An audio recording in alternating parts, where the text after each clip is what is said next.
Welcome back. House Democratic leader Nancy Pelosi is singing the praises of human rights in China, saying the arrival of a blind activist in the U.S. is, quote, a milestone.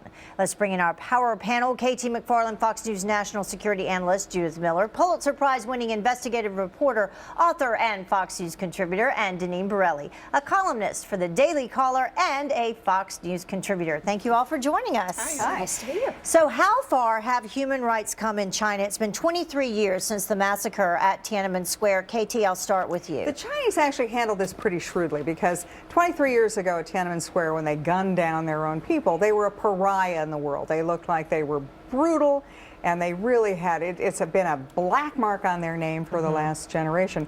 This time around, they weren't going to get in trouble. So what did they do? They had their blind dissident.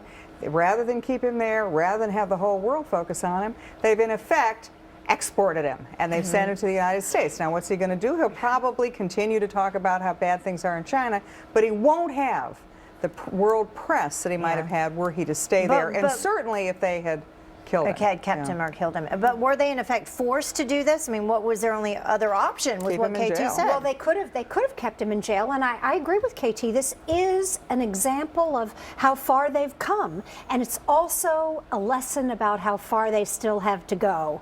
Because, you know, in a civilized, advanced society, you would let someone like this man speak and express his grievances, and the fact that he has to come here to do it in law school, and that he probably won't be permitted to go back. All of that is very sad for China, because this young man is a patriot and he should be in China. We're very glad to host him here, but in terms of how the Chinese handled it, I agree. Progress and a measuring stick of how far they need to go. But is it really just all show? I mean, there's still threats, from what we've heard, being made against his family members who are still there in China, and those who helped him and assisted him in all this. That's correct. There are substantial threats that I've been reading about in the news. But you know, this is about liberty for him, his immediate family. They're safe. He's here. And yes, it is unfortunate with those who are left behind and some of the ones that were supporting him as well. But regarding Pelosi's comment that this was, I think she's really exaggerating the point, because there's over 1 million people in China living under this oppression. Yes. I mean, this is one individual. Yes, he's here, but what about the other people who are subjected still with to the forced abortion, this? still with the population control. So a long way to come, as we've all have said. Okay, our next